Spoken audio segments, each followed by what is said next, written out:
segunda mesa da Semana de Jornalismo, começou ontem à noite, discutindo a onda conservadora da América Latina, e hoje a gente vai continuar tratando um tema que eu acho que vai ser, que é na verdade essencial, que é a questão indígena.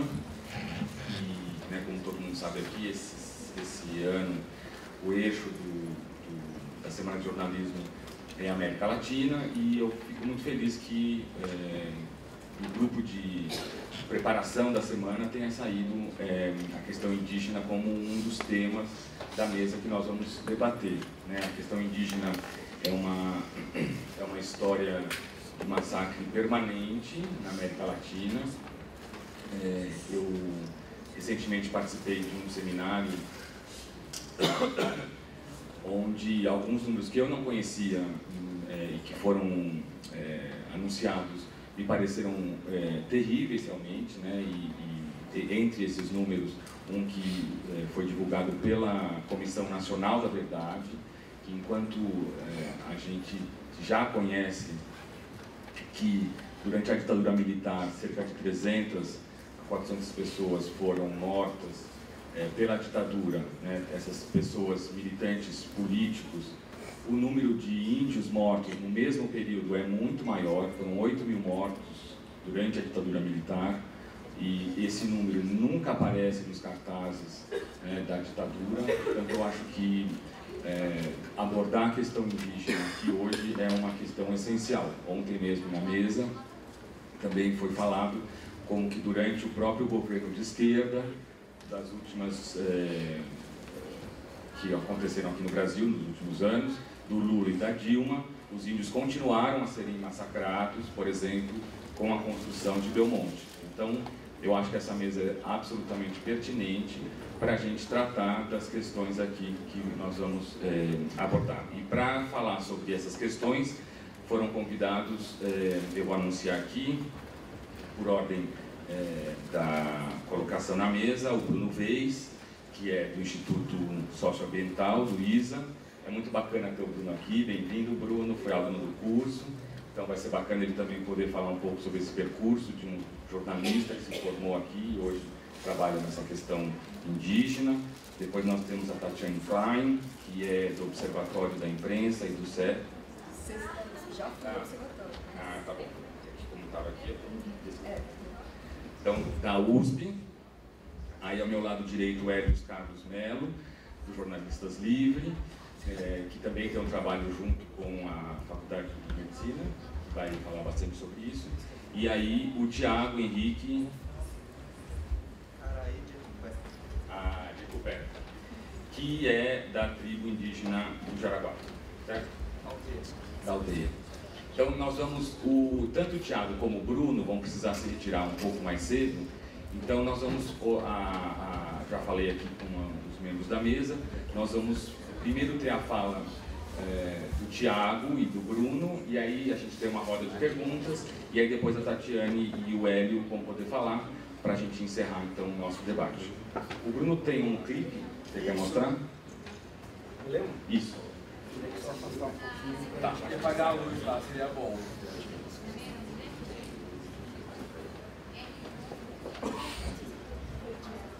Fábio. Afasta um pouquinho. Sim. Por favor.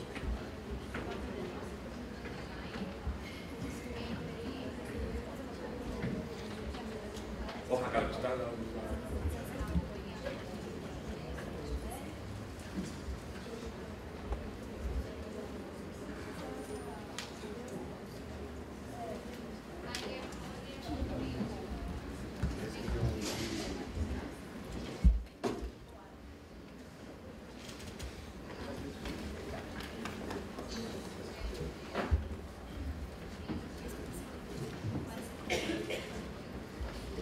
Cadê o áudio?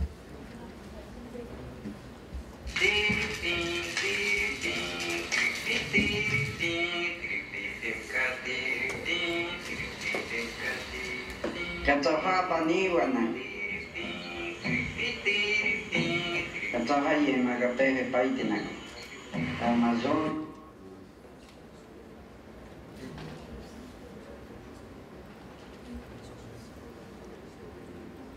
O que aconteceu, gente?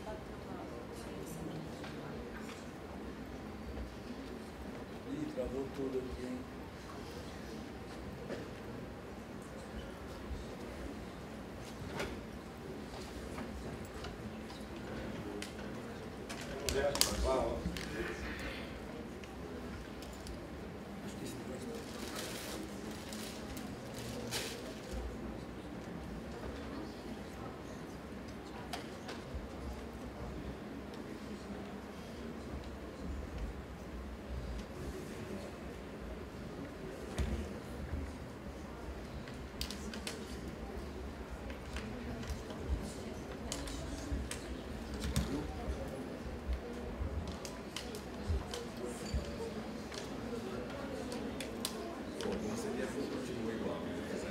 Mas só preciso falar, isso não é um privilégio da FUC. As maiores empresas do mundo têm problemas de tecnologia na hora.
Katawapaniwana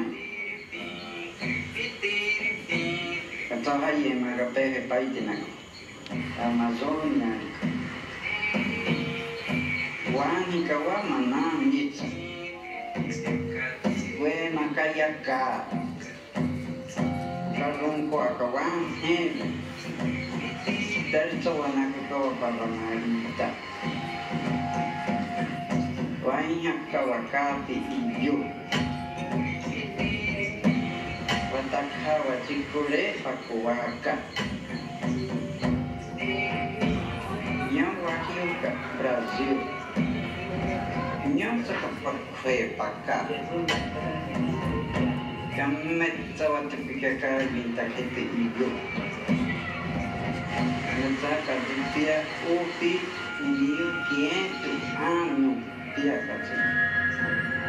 Nete panza puaza que na carinha pica da que pinetica. Nya watai te wamaka que we maka ima waneti kakan.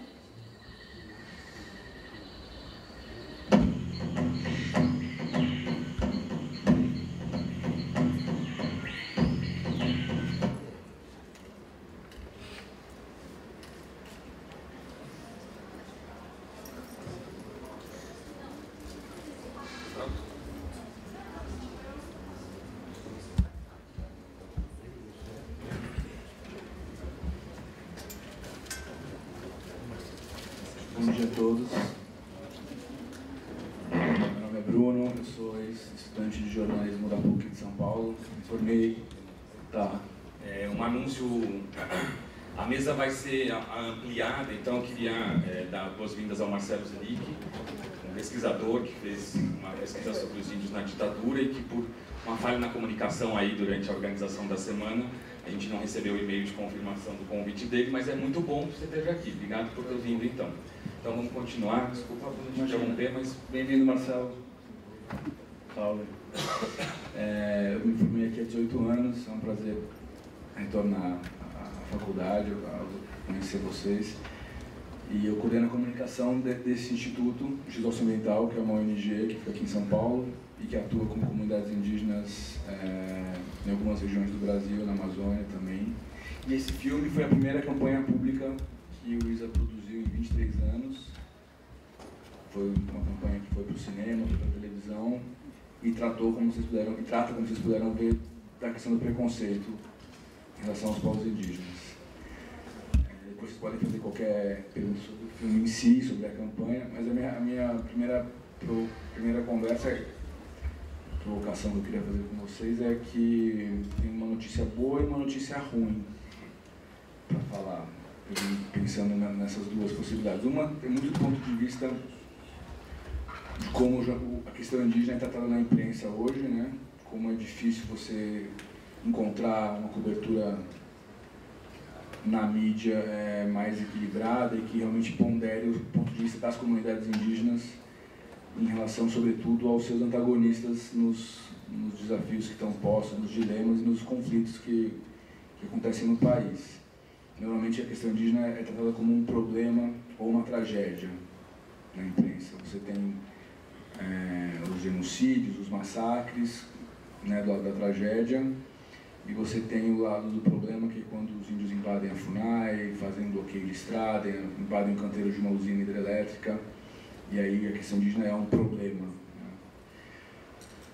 Eu lembro que quando eu era o repórter da revista Época, no ano de 2001, eu nunca tinha tido contato com a questão indígena, e eu fui incumbido a fazer uma matéria sobre, vamos dizer assim, o sequestro de um grupo de pescadores que tinha invadido a terra indígena do Xingu por um grupo de índios. E eu lembro que fiz uma matéria entrevistando as famílias dos pescadores, que eram as grandes vítimas ali, né? Eles tinham invadido o território, os índios tinham capturado eles, pedindo uma reunião com o governo para aumentar a fiscalização do território para que não houvesse novas invasões. Eu estava realmente vendido na história e fiz o roteiro básico. Entrevistei quem tinha telefone para atender, né? Basicamente era a família dos pescadores do Mato Grosso. A matéria foi toda calcada na versão dessas pessoas, e os índios foram tratados como os algozes. Eu mesmo fiz essa matéria e me ensinou muito depois, né, a reflexão de como a gente, não ouvindo as fontes de ambos os lados, nesse caso, sobretudo das comunidades indígenas, ou na ausência da possibilidade de falar com os índios em si, com pesquisadores, ativistas que possam balancear a leitura, a narrativa que você vai construir na sua reportagem, a chance de fazer uma abordagem super, né, parcial e de um ponto de vista muito viciado, né, do ponto de vista da sociedade branca, é muito grande. Eu acho que essa é uma notícia, né? A gente continua vivendo essa situação, a imprensa continua pesando a mão nesse sentido, mas a boa notícia, que vai até trago para o final dessa primeira intervenção, é que o modelo de negócio da mídia pode estar falindo, pode estar ruindo, vocês podem estar se mantendo uma enorme roubada, mas o jornalismo em si ele continua muito vivo, né? Tem milhões de iniciativas pipocando por aí, sobretudo na plataforma digital, mas não só. E a gente mesmo no chamado terceiro setor, no campo das ONGs, nos coletivos de comunicação em geral, acreditamos que tem uma forma importante de comunicação ativista ligada ao jornalismo a ser feito, e a gente, por exemplo, no ISA, nesse momento, tem uma equipe de muitos jornalistas atuando na cobertura da pauta política, do que acontece em Brasília, né, em relação aos direitos indígenas, e também em relação às soluções que essas próprias populações promovem nos seus territórios, na gestão dos recursos, na proteção das florestas, na proteção da biodiversidade e em outros serviços que as florestas prestam para todos nós, né? As chuvas, a questão climática. Os povos indígenas eles estão promovendo essas soluções no campo, no chão, e tem gente trazendo essas histórias para serem contadas. Muitas vezes são as ONGs, mas não só. Tem muita iniciativa de jornalismo que vai lá na ponta e faz esse trabalho. Então há um novo campo profissional para vocês que estão na faculdade, que não é apenas restrito à boa e velha imprensa tradicional, aquela feita nas grandes redações. Eu acho que vai botar sentido nesse caminho aí para vocês no futuro. Obrigado, Bruno. Para quem chegou agora, a gente está fazendo uma primeira rodada, onde o Bruno e o Thiago vão poder falar. Então eu passo agora para o Thiago, da aldeia do Jaraguá, para falar um pouco sobre essa sessão.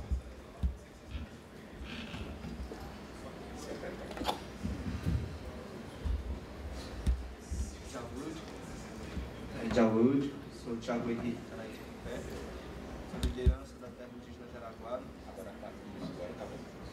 Sou da... Isso aqui é muita tecnologia, então eu tenho 23 anos, né? Eu nasci na terra indígena Jaraguá, sou neto da primeira cacique mulher indígena, né? Do movimento indígena no Brasil, que é a dona Jandira Perechu. Eu também faço trabalho, né, como conselheiro distrital de saúde indígena, eu represento São Paulo no nosso distrito, que fica em Curitiba. E hoje venho fazendo um trabalho, né, um relatório sobre a violência autoprovocada na terra indígena Jaraguá, por conta dessa luta que nós fazemos. Né?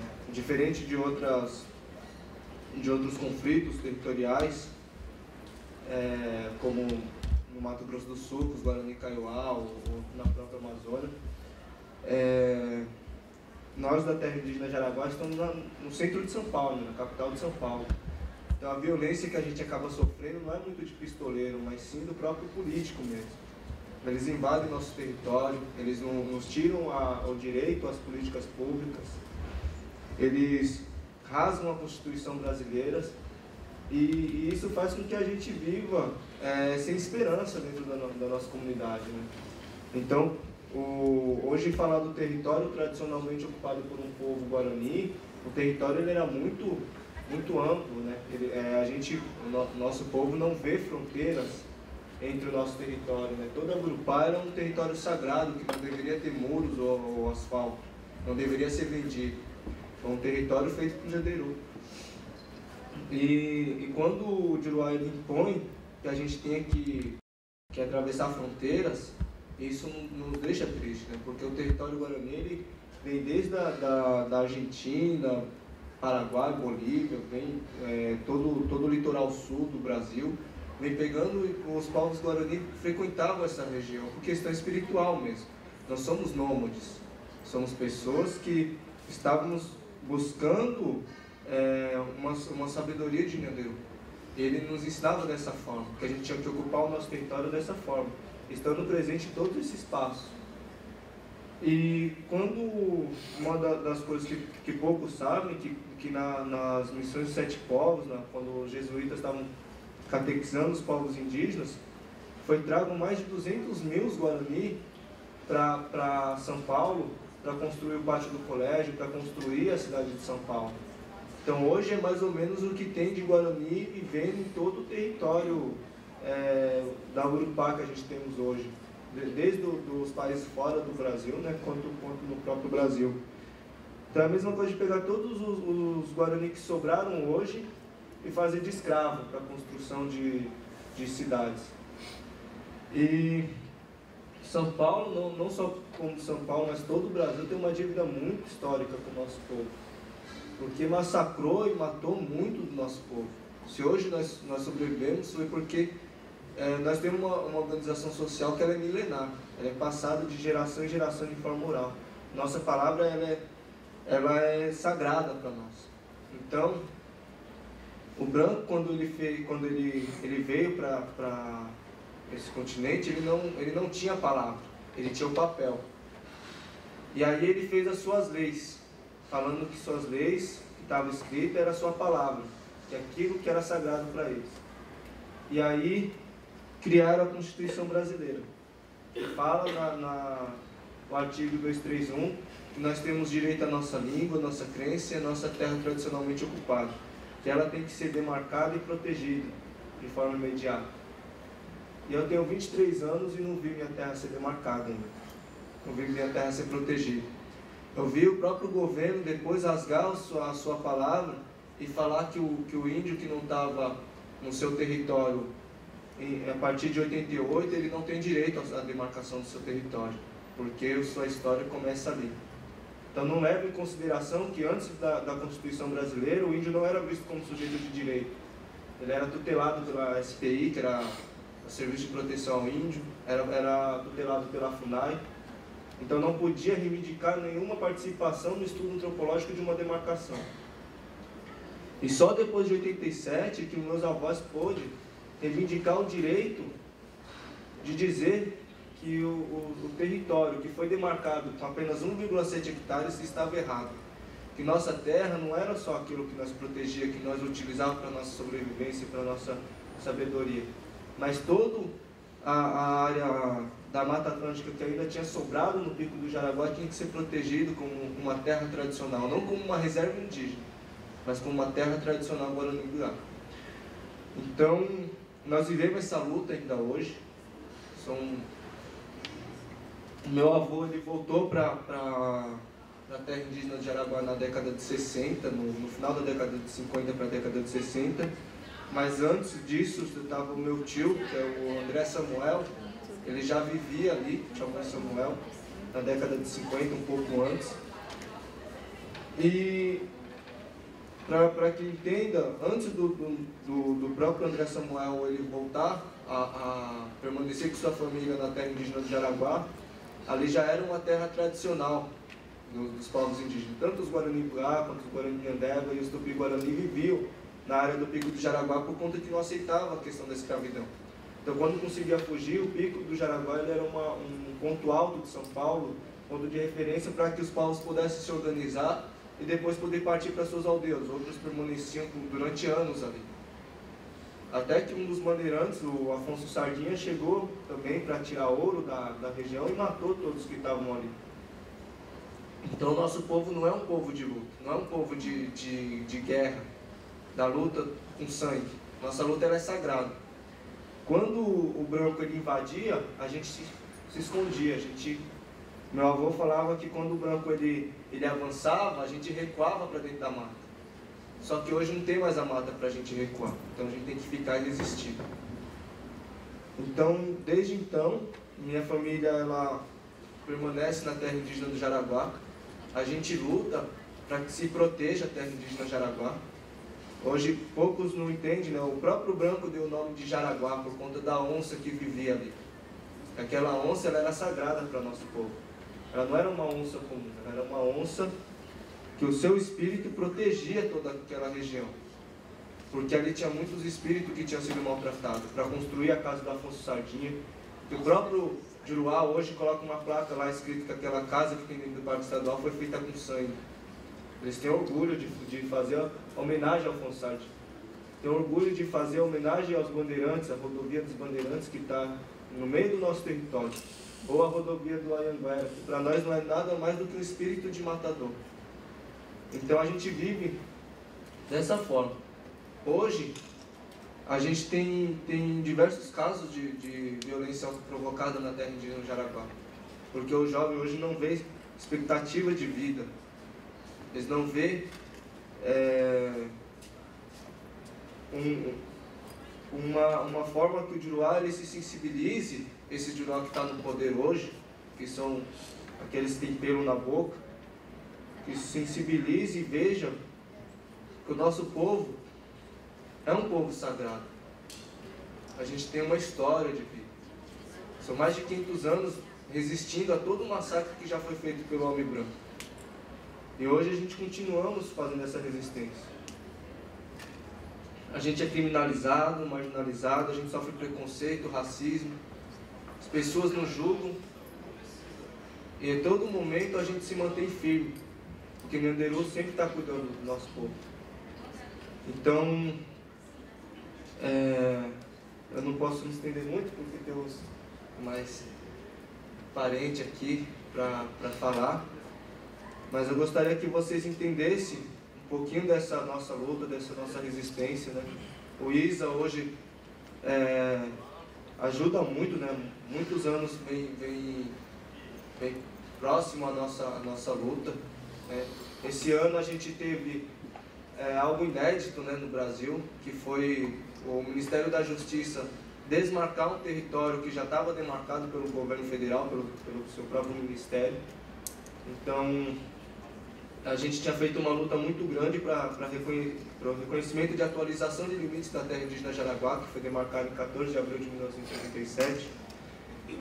E só em 2015, com muita mobilização, muito apoio de jornalista livre, muito apoio de parentes, né, que se sensibilizou com a nossa luta, a gente conseguimos pressionar o ministro José Eduardo Cardoso para que ele assinasse a nossa demarcação.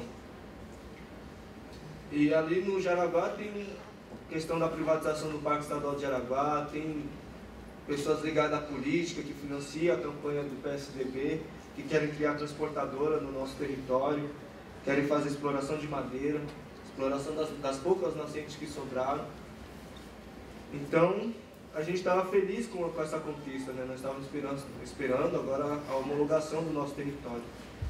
Só que mesmo assim, quando a gente conquistou a demarcação, o governo do estado judicializou o mandado de segurança, né?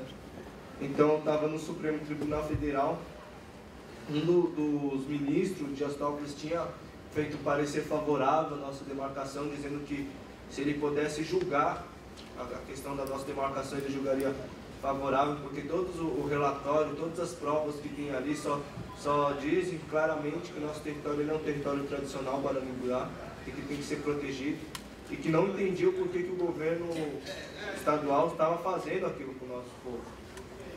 E aí agora com essa mudança de governo, né, esse ano, a gente teve essa surpresa, né, o governo estadual, ele com medo de que nosso território fosse julgado e fosse protegido, ele articulou com o governo federal e tirou a portaria, nossa portaria de demarcação. Então, o ministro Torquato Jardim, ele alegava que tinha um erro administrativo na nossa demarcação. E aí a gente fez uma mobilização no dia 30, acho que foi mês retrasado, e alguns dos nossos parentes, né, liderança também, foram lá até a Brasília, teve a oportunidade de sentar e conversar com ele, né. Ele só aceitou conversar com nossas lideranças que foi nos representar lá em Brasília porque a gente ocupamos aqui em São Paulo o escritório da presidência, né, a Avenida Paulista. E aí quando ele recebeu nossos parentes, ele falou, né, que ele reconhecia que o território era um território tradicional, que lá era uma terra indígena, só que a bancada ruralista, a bancada evangélica, né, a bancada parlamentar não estava do nosso lado. Ele sofria muita pressão. Então por isso ele não poderia demarcar o nosso território. E isso nós gravamos, né, com o apoio do ISA, com o apoio do CTI, com o apoio do CIMI, dos demais apoiadores que estavam lá presentes. A gente conseguimos gravar essa fala dele. Hoje a gente também está judicializando essa atitude do governo, porque o Ministério da Justiça não pode agir dessa forma, né, por pressão, agindo com injustiça para favorecer os seus aliados políticos. Então a gente vem tentando seguir nessa luta, né? Hoje a gente tem que tentar entender um pouco do Patiá-Pará, que é do Diruá, né? Que é o papel, a caneta que inventaram para poder representar, mas a gente sempre deixa claro que a nossa palavra ela vale muito, ela é sagrada. A gente não pode faltar com a nossa palavra. Se o Diruá inventou o papel para representar a sua palavra, ele tinha que fazer isso valer a pena. Porque já é muito triste eles não ter honra do que sai do seu próprio corpo. Ter que cortar uma madeira, ter que inventar um papel para poder rabiscar algo que pode ser jogado no lixo. E para nós é muito triste ter que dialogar com pessoas dessa forma. Mas hoje essa é a nossa luta. Acho que muitos de vocês devem conhecer, devem ter pesquisado um pouco sobre isso. A terra indígena de Jaraguá está aberta. Todos vocês que queiram conhecer, né? A gente precisa muito desse apoio. Eu agradeço muito a oportunidade de estar aqui hoje, porque é muito importante a gente estar falando para vocês que também são nossos parentes, que também tem sangue de índio, seja no espírito, no coração, na veia. Mas eu sei que vocês também estão aqui hoje porque vocês entendem que essa causa é uma causa justa, que nosso futuro depende da proteção do nosso território, né? Que a gente não vai desistir desse território, a gente vai continuar lutando. Então é isso, Raioetê, obrigado pela oportunidade. Falou 15 minutos exatamente. Obrigado.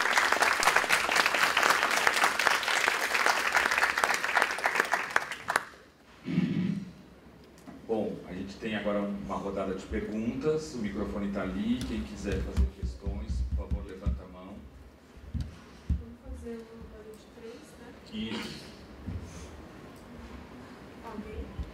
gente. Bom dia, meu nome é Tatiane, eu trabalhei sim no Observatório da Imprensa e acho que foi quando eu trabalhava lá, quando eu era estagiária, que eu comecei a refletir um pouco sobre algumas coisas que eu vou falar para vocês aqui hoje. Eu me formei em jornalismo na ECA e fiz o primeiro erro que eu queria dizer para vocês não seguirem, que é ao se interessar por povos indígenas, não tentem virar antropólogos. Vocês vão fugir da tarefa, que eu acho que é uma tarefa importante dos jornalistas que cobrem esse tema, é ter jornalistas cobrindo esse tema, não só antropólogos. Então hoje eu faço antropologia, doutorado em antropologia lá na USP, e sou pesquisadora desse centro, que é o Centro de Estudos Ameríndios. Ele existe desde meados dos anos 2000, com esse nome, mas ele é o antigo núcleo de história indígena e do indigenismo, lar para importantes antropólogos e fontes, né, para vocês, sobre essa temática, como a professora Manuela Carneiro da Cunha, a professora Marta Amoroso, a professora Dominique Galois, uma série de outros nomes, que estão trabalhando com populações diferentes no Brasil. Mas o que eu queria um pouco trazer para vocês hoje é talvez um complemento à fala do Bruno e à fala do Thiago, que acho que já exploraram a maior parte dos aspectos dessa questão aqui, mas para um pouco pensar em quais são os desafios práticos que vocês, quando se depararem com essa, que não é a questão indígena, mas com as várias questões indígenas, como fala o Viveiro de Castro também, no trabalho de vocês. Porque eu acredito que, assim como nem todos vocês vão se tornar antropólogos, como eu, nem todos vocês também vão virar especialistas, né, jornalistas que só cobrem povos indígenas. Muito provavelmente, como muitos dos meus colegas, vocês vão trabalhar numa CBN da vida, no UOL, no Estadão, eventualmente vão se tornar grandes jornalistas, repórteres especiais da Folha, que aí vão ganhar viagens, vão ir, né, com o Isa para o Xingu fazer uma super matéria. Inclusive, há 2 semanas saiu uma super legal do Fabiano Mazonave, fruto de uma parceria como essa, mas isso é uma exceção. Então, para começar, eu queria primeiro falar um pouco dessa diversidade. O Bruno já falou, mas só para a gente refletir um pouco. Se tem mais de 250 povos indígenas no Brasil, e quando a gente fala povos, é porque são povos mesmo. Não é, e aí isso é uma chatice dos antropólogos. Por que a gente não chama de tribo? Porque tribo traz uma carga lá de trás, né? Na verdade é um termo que era usado para povos na África, que tem organizações de tipo tribal, mas que tem uma carga evolucionista, que coloca esses povos numa posição de menos evoluídos. Acho que isso o Thiago também, e acho que hoje o que o movimento indígena tem mostrado é que, para além de ser chamado de povo, eles querem ser reconhecidos pelos nomes deles. Então, o primeiro passo, né, para qualquer jornalista é tentar saber daquela fonte qual é seu povo, né? Qual é o nome da aldeia em que você mora, mas como escreve direitinho o nome do seu povo? É Guarani, ou é Guarani-Mbiá, ou é Guarani-Kaiowá, é Waiampi. E aí são 250, é muita diversidade. É claro que ninguém espera que estudantes de jornalismo conheçam toda essa diversidade. Mas o que a gente pode esperar de um bom jornalista é uma disposição para apurar, para se preparar para a pauta, como a gente se prepara para qualquer outra. E mesmo que você não saiba falar chinês, ao ir entrevistar um chinês, você lê um pouco sobre a China, sobre a economia daquele país, sobre os aspectos culturais daquele país. Então, o primeiro caminho que se deve tomar ao se aproximar de uma população indígena, ou ao ir antes de ir para uma aldeia ou de entrevistar alguém, é pesquisar um pouco, se possível, sobre aquela população.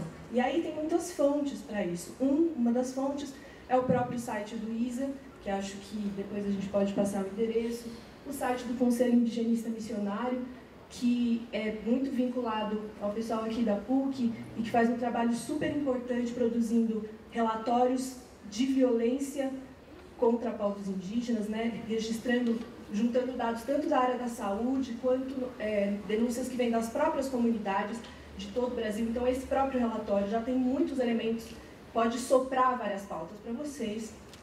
Mas aí, além disso, é também tentar pensar como essa questão indígena, que parece que é uma questão só, na verdade, elas são muitas, porque na realidade dos povos indígenas, acho que como o próprio Thiago falou, os problemas podem ser na área da saúde, os problemas podem ser na área da educação escolar, os problemas podem ser relacionados à demarcação, mas também tem muitas outras pautas, né, relacionadas à cultura, à valorização linguística, a ciência, porque todos esses conhecimentos médicos, esses conhecimentos astronômicos, sobre como o meio ambiente se comporta, são conhecimentos que hoje, na universidade, nós reconhecemos como iguais aos nossos. Não iguais no mesmo formato, né? Eles não operam exatamente do mesmo jeito, mas eles têm exatamente a mesma validade. E essa é uma das grandes lições da antropologia, foi uma das grandes coisas que eu aprendi com a antropologia. Isso já vem sendo aceito dessa forma há muito tempo. Então, acho que é muito importante que os jornalistas que têm um papel essencial, que exercem um papel essencial para convencer e para fazer os povos indígenas serem conhecidos por quem eles ainda não são, que beleza, né, a gente falar com antropólogo, com pesquisador, com gente que já foi às aldeias, com historiadores, mas vocês têm a possibilidade de falar com pessoas que nunca vão poder ir numa aldeia. E vocês têm o poder de transmitir pelas palavras o que é aquela realidade em toda a sua riqueza, mas a escolha, muitas vezes, como o Bruno bem falou, é só falar da tragédia, né? Só falar, os índios estão se suicidando no Mato Grosso do Sul, ou como que eu estudei no mestrado, será que os Guarani Kaiowá vão se suicidar coletivamente? E aí rola uma super comoção mundial em favor dos Guarani Kaiowá só porque eles vão se suicidar. E uma coisa que as lideranças Kaiowá me falavam muito enquanto eu estava pesquisando, é que eles estão cansados de serem retratados desse jeito. E acho que isso é uma questão que a gente tem que levar a sério eticamente, né? Se alguém decidir retratar a minha família ou a família de qualquer um de vocês como criminosos ou como pessoas que estão fadados ao alcoolismo, à desgraça, à violência doméstica, e essas imagens ficarem se reiterando em cima da família de vocês, ou né, de uma comunidade, esse incômodo vai ser insuportável. É também por isso que eu acho que essa sensação essas situações de violência interna também se fortalecem. Então, acho que a gente tem que pensar um pouco também sobre as imagens que a gente está construindo em torno dos indígenas. E aí, por fim, eu queria dar umas dicas sobre como fazer, né? Então, estou lá trabalhando na redação, no UOL, alguém me fala, olha, os Guarani Kaiowá vão se suicidar coletivamente. Eu falo, vixe, velho, será? Esses índios... Aí, quem que você procura primeiro? Com quem que você vai falar? Você vai ligar na Fundação Nacional do Índio? Fundação Nacional do Índio, para quem não sabe, é o órgão do Estado brasileiro que é responsável por cuidar das políticas, todas as políticas relacionadas aos povos indígenas. Mas, desde a Constituição de 88, não é a FUNAI que fala em nome dos índios. Desde a Constituição de 88, está garantido aqui, os índios se representam politicamente e são sujeitos de sua própria história. Então, o primeiro passo do jornalista deveria ser tentar procurar a organização indígena, nesse caso dos Guarani Kaiowá, que é a Atiguaçu. É difícil, como que eu vou saber que chama Atiguaçu essa associação? Não sei nem quem são os Guarani Kaiowá. Então, como bem lembrou o Thiago, e eu informo a vocês de novo, existe hoje a Articulação dos Povos Indígenas no Brasil, uma organização indígena que tem representação e comunicação com todos esses povos, com todas as organizações desses povos. Então, essa é uma fonte inicial que vocês podem procurar. O site deles é apib.info. Também tem página no Facebook.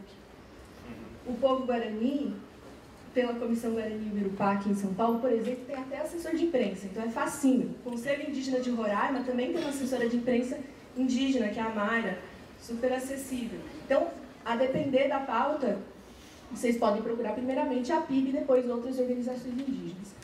Isso não significa que não precisa falar com a FUNAI, é importante falar com a FUNAI, porque às vezes eles têm algo tanto a colaborar, ou às vezes estão numa posição, dependendo da pauta, de não fazer nada, de não responder às demandas dos índios, então vocês têm que pressionar a FUNAI também. Se for uma pauta de saúde, quem tem as informações e quem sabe o que está acontecendo é a Secretaria Especial de Saúde Indígena, mas além da Secretaria Especial de Saúde Indígena, que é vinculada ao Ministério da Saúde, aí o Hélio vai falar um pouco mais disso, tem um monte de médicos, como lá na Unifesp e como em outras universidades do Brasil, que trabalham com essa temática. Então é essencial procurar os especialistas. E procurar os especialistas não só do jeito que a gente procura normalmente, porque o jeito que as notícias são feitas realmente é terrível, para confirmar o que a gente quer dizer. Nesses dias eu estava lendo uma matéria sobre o Zuaral, lá não sei se era no UOL ou se era no El País, de uma moça que estava indignada com o fato do Zuaral, que são um povo da Venezuela, que estão morando, vocês já devem ter ouvido sobre isso, no Pará e em Manaus, pelo fato das crianças estarem tomando muito refrigerante. Então ela foi atrás de um médico aqui de São Paulo, o professor João Paulo Botelho, lá da Unifesp, para confirmar que aquilo era um absurdo, que os índios não deveriam estar mudando a dieta alimentar deles, sem nem se refletir sobre por que será que eles estão mudando.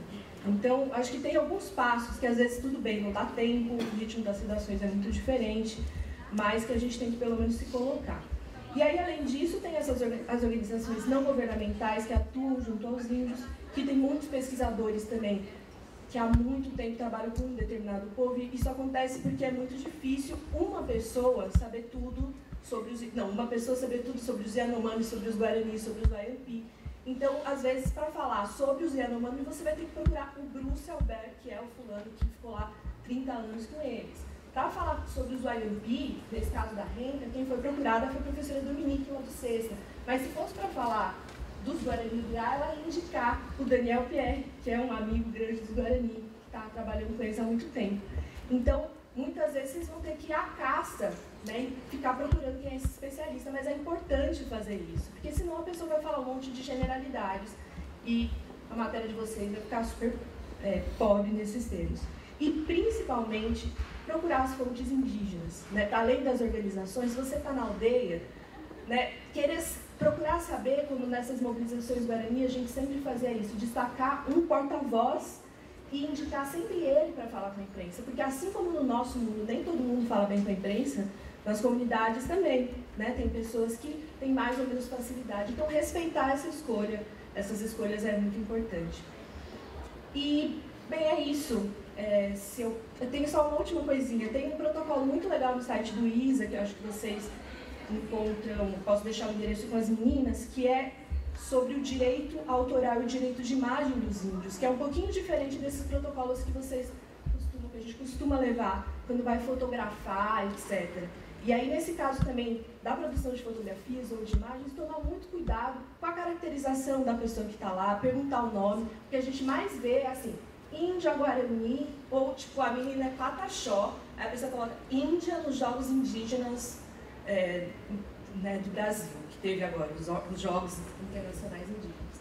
E ocorreu recentemente lá no Jaraguá também o caso de uma amiga nossa, que foi caracterizada como uma prostituta, uma revista de esquerda de grande circulação no Brasil. Então é muito grave o que está acontecendo com a imagem desses povos. E pensar também que os índios leem essas coisas, apesar deles falarem 150 línguas diferentes, eles estão falando muito bem português. E eles podem processar as redações também, eles têm advogados. Então, é isso. Não esquecer que eles também fazem parte do nosso público leitor, porque eles querem se ver bem representados. Então, por enquanto é isso. Obrigado.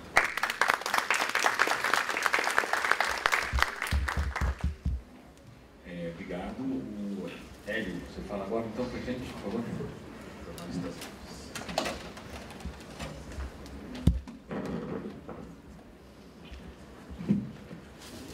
Esse jornal de quem que é? Não é dele. Eu queria usar bastante. Hoje dá uma parte qualquer, se necessário. Isso. Bom dia. É bom falar por fim, porque quase todo mundo já tocou nos assuntos, né? Eu sou do interior de São Paulo, nasci em 64, né? Entrei o interesse meu com questão indígena começou exatamente com o jornalismo, porque na década de 70, 80, grandes imagens vinham estampadas na Folha de São Paulo, no estado de São Paulo, dos índios, né, que estavam aparecendo no país, o regime militar abrindo as estradas, vários grupos foram descobertos, né, e as redações sempre traziam, na década de 70, as imagens. Eu sinto que o jornalismo é uma coisa muito importante na história indígena e atualmente no novo jornalismo, né. Índio é uma coisa extremamente complexa, assim, né, a relação tem que igualar os índios como um todo, né, mas como a Tatiana falou, a gente tem falado aqui, são diversos grupos indígenas. A questão indígena, ela é dividida no país por diferentes lideranças, né. Eu gosto muito de uma expressão do Ailton Krenak, que afirma que não há movimento indígena sem índios em movimento, né. Eu acho isso muito interessante, a gente observar isso, né? as línguas são extremamente diversas, a caracterização, os problemas são completamente diversos, né? A ponto de até hoje nós estarmos identificando novos grupos indígenas, né? No momento nós temos o apontamento, o avistamento de 107 grupos indígenas isolados ainda no país, pequenos grupos que estão fugindo do contato, principalmente estão se refugiando cada vez mais na Amazônia, né? Então é uma coisa, é difícil falar assim, igualar a questão indígena numa só panela, né? Eu iniciei no jornalismo na década de 80, convidado por uma grande pessoa, um nome importante no jornalismo, que foi João Vitar, editor de fotografia da Folha de São Paulo por muito tempo. No final da década de 80 ele me chamou, aí no final da década de 90 comecei a trabalhar na Escola Paulista de Medicina, no projeto Xingu, que é um programa de extensão do curso de Medicina da Unifesp aqui em São Paulo. Faço assessoria de imprensa, cuido do acervo imenso que nós temos dentro da universidade, né? Um museu, uma série de objetos indígenas, milhares de documentos, né? E há 15 anos eu tenho me deslocado com essa equipe para várias áreas indígenas do país, no Xingu, no Acre, fui com o Marcelo algumas viagens para a questão dos Guarani Kaiowá no Mato Grosso do Sul, que é uma questão completamente distinta dos outros problemas indígenas no país, né? E com os Guarani aqui de São Paulo, frequentemente nós estamos em algumas aldeias, né? E é muito interessante notar com relação ao estado de São Paulo, que a maior população indígena do país está na cidade de São Paulo. Porque nós temos vários grupos, parentes, várias etnias que residem aqui em São Paulo. A cidade de Guarulhos tem várias etnias que moram lá, e as pessoas se assustam um pouco com isso, pensam que o índio está lá na floresta, mas o índio também está aqui na cidade de São Paulo, né? Vocês que têm essa vontade de estar em contato com as etnias, aqui em São Paulo é muito fácil contactar alguns grupos e começar a se interar dessa situação, né? O índio não é só aquele que está isolado lá na Amazônia. Então, acho que o jornalismo aqui em São Paulo, vocês que são estudantes, podem contribuir muito com essa situação, né? Em 2015, com a questão que vinha surgindo em relação ao golpe e tudo, alguns profissionais se uniram nesse grupo que se chama Jornalistas Livres. O Marcelo faz parte disso, o Laura, uma série de profissionais antigos da mídia aqui de São Paulo. Nesse grupo tem se expandido muito, muitos de vocês têm ido nas nossas reuniões, né, e passado a colaborar. Eu acho que a mídia alternativa, essa mídia livre que está se constituindo, realmente é a grande alternativa para os excluídos, principalmente os povos indígenas, né? Tem mandado muita coisa para a nossa redação lá.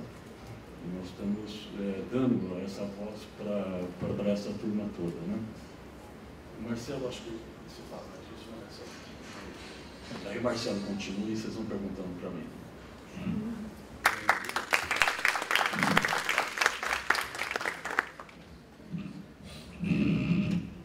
Tudo bem? Vamos lá. Obrigado pelo convite. Obrigado. Primeiro eu só queria contextualizar assim, que fala da onde eu falo, né? Eu também fui estudante de jornalismo da PUC e fiz um ano só, e vocês têm uma oportunidade que na minha época não tinha, que é conseguir ter alternativas ao mercado de trabalho.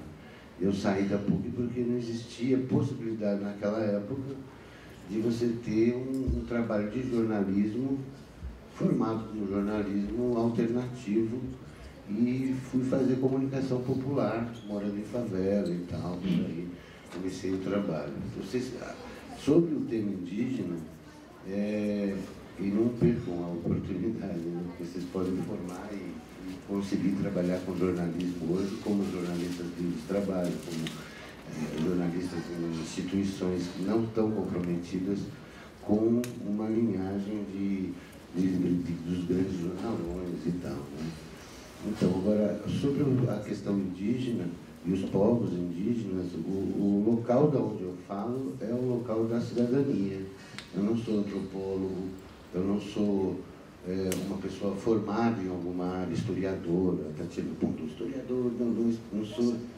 Não, eu não sou historiador. Eu sou uma pessoa ligada ao campo dos direitos humanos, autodidata, que desenvolve um trabalho compromissado com a questão dos direitos humanos, né? E para isso você tem que fazer um trabalho que pode fazer as pessoas parecerem que a gente é historiador, isso aqui, mas é porque é preciso estudar sempre, né? Acho que o fato de você hoje estar aqui na universidade estudando jornalismo não quer dizer que ao sair da universidade você não vai estudar.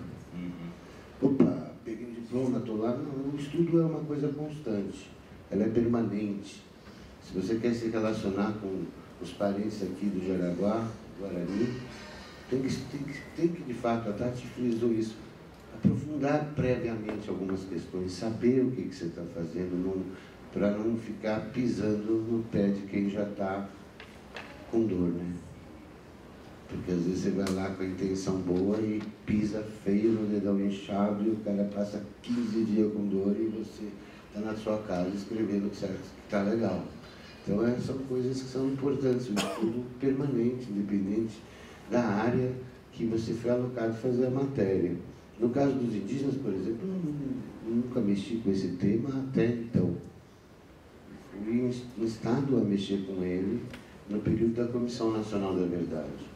E essa é outra veia daquilo que, quando era com 18 anos e tal, eu buscava, que era fazer jornalismo.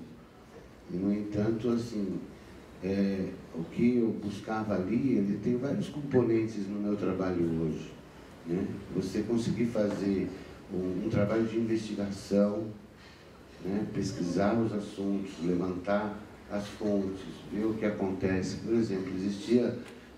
para mexer com a questão indígena, os indígenas cutucaram na área dos direitos humanos. Por que vocês só mexem com mortos e desaparecidos, não índios? Isso podia ter passado batido, podia ter deletado aquele e-mail, mas era uma pergunta instigante. Por que que eu, participando de uma entidade de direitos humanos ligada à tortura, eu vou desconsiderar uma pergunta dessa? Mas como responder essa pergunta? Como levantar essas informações? Do que esse indígena que me escreveu, ele está se reportando? A quais fatos? Como é que começa uma pesquisa nisso? Aonde buscar uma fonte? Então, esse é um comportamento que, apesar de não ser jornalista, vem dessa postura de reportar, de pesquisar, de verificar, de poder consolidar, no meu caso, um relatório, mas podia ser uma matéria, pode ser um artigo, são vários que tenho escrito sobre essa questão. No último relatório do Cine, que foi citado pela Tati, a gente tem lá um artigo, já é o 3º ano consecutivo, que eu escrevo um artigo dentro do relatório sobre a memória, a questão da justiça de transição, da violência contra os povos indígenas, né? O último agora ligado faz um balanço sobre o processo da Comissão Nacional da Verdade, que foi o que desencadeou a pergunta do indígena. Quando ele falou, pô, por que vocês não mexem só nisso? A gente foi mexer, foi buscar fonte dentro do Congresso Nacional. Isso gerou uma articulação, porque na Comissão de Justiça e Paz, porque se via que os discursos existiam, vários discursos de deputados falando um monte de escabrosidade de atitudes contra os povos indígenas denunciados de público dentro do Congresso. Então era necessário que a comissão assumisse aquilo, isso foi feito um trabalho. E a partir desse envolvimento, né, com essa temática, é muito curioso porque a gente é abduzido pelos indígenas. É um compromisso que se gera, né? É um povo diferente do que eu vivi. Eu sou filho e neto de árabe. Cresci comendo esfirra e quibe. E de repente você vai ali e você começa a ver formas de pensar diferentes, formas de querer existir diferente.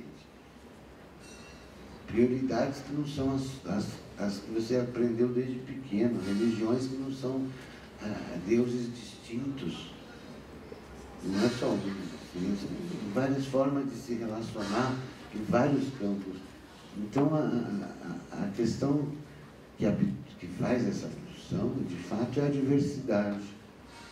É desenvolver no campo dos direitos humanos um respeito profundo pelo ecumenismo, não do cristão com cristão diferente, mas do cristão com o outro. E eu sou ateu, porque eu não tenho ecumenismo nenhum. Devia ter um foda-se para isso, porque eu não acredito em nada disso. Mas manter uma relação ecumênica com o cristão e com as outras religiões. Quando estive na Bahia, por exemplo, era muito estranho para mim ver como os Tupinambá fazem, né, a relação religiosa deles, os encantados, essas coisas. Essas coisas na minha cabeça não faz sentido nenhum, mas há um respeito profundo por tudo isso, né? Porque você vê que como tudo isso faz parte de um processo de civilizatório daquela outra pessoa. Eu não posso impor a minha questão nisso, porque sou ateu. Posso estar profundamente enganado. Então, essa coisa da pesquisa, essa coisa do respeito, é uma construção que ela é baseada também num processo de solidariedade com esses povos. Porque o volume de dor, e foram 2 anos de pesquisa na comissão, a gente participou do grupo de trabalho, foram, assim, absurdos os tipos e a constância e a frequência com que se lia documentos de violência e tudo mais. Em cima disso, por exemplo, eu construí dentro do Armazém Memória, que é um trabalho que eu venho desenvolvendo, um centro de referência virtual indígena para concentrar essa documentação, para permitir acesso a essa documentação, para que as pessoas possam interagir com essa violência registrada dentro desse volume de documentos. Hoje nós estamos com 100 e tantas mil páginas disponíveis de documentos importantes, né? Esse sentido do jornalista, quando eles começam a instigar a gente, vocês vejam, a primeira informação era o relatório Figueiredo, ele foi queimado no incêndio do Ministério da Agricultura, não existe mais. Aí você começa a pensar, mas se o incêndio foi em 67, como é que um relatório que saiu em 68 queimou dentro dele? Aonde pode estar uma coisa dessa? Mas há 40 anos depois, ninguém pergunta e checa a data. Todo mundo vai aceitando a informação. Hoje o relatório Figueiredo está inteiro no Armazém Memória.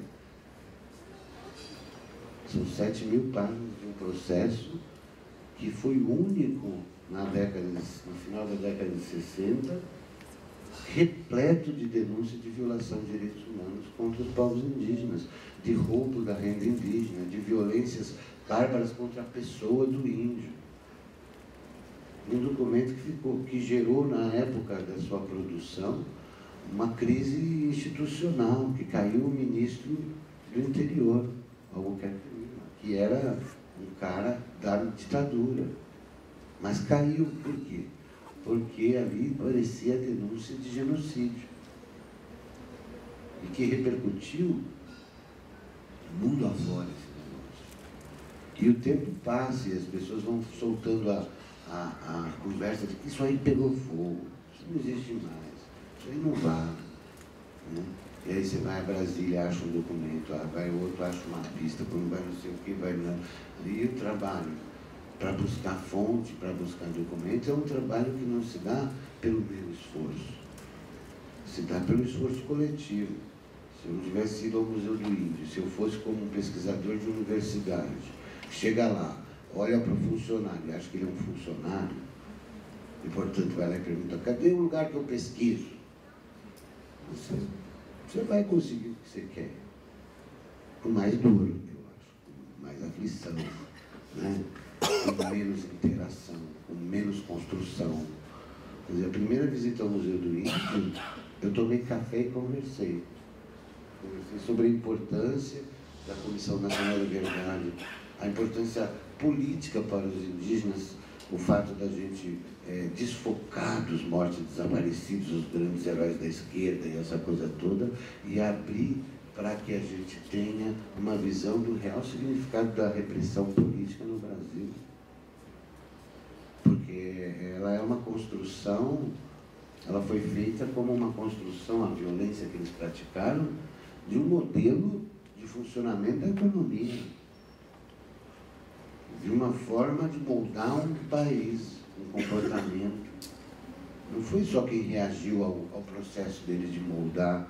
Eu até brincava, se os indígenas tivessem criado o movimento revolucionário Tupac Amaru, papapá, de libertação nacional, eles seriam reconhecidos como gente que brigou com a ditadura. No fim do processo se apurou que morreram assassinados, sumiram, desapareceram por vários tipos de formas de violência, 20 vezes mais mortos do que os indígenas, do que mortos e desaparecidos.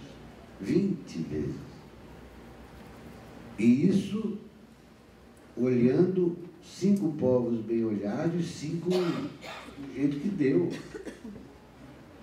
De 250, mas que na verdade são mais de 300. Todo mundo está falando de 240, mas é mais de 300 povos. Mais de 180 línguas. A diversidade. Né? Então você tem aí uma situação que os jornalistas atuaram pouco. Né? A busca de informação e de difusão dessas coisas é muito baixa. A invisibilidade indígena na sociedade, ela é uma ação política do Estado. Né? Quando a Tati fala que a gente abre, não façam o meu erro, foi muito bom você pautar isso. Nós precisamos de jornalistas, precisamos de escriba. Quando os jornalistas livres entram na parada com a questão indígena, assumem que tem um campo aí importante de cobertura desse jornalismo político independente que está sendo feito, né? Nós pudemos cobrir a vinda da vitória da ONU no Mato Grosso do Sul. Enquanto a Vitória saía de Dourados para Campo Grande, a equipe de jornalistas livres ficou em Dourados para cobrir a tentativa de assassinato do rapaz com a mulher da ONU presente no próprio cidade, no próprio estado, se deslocando de uma cidade a outra. Os ruralistas não têm medida mais. Não tem receio de nada. Enquanto uma comissão está vindo verificar a violência, o comboio de carro saiu para ir para outra área e o rezador de Curuçuambá sofreu atentado. Uma mulher, não tinha meia hora que tinha saído de lá, uma comissão da ONU.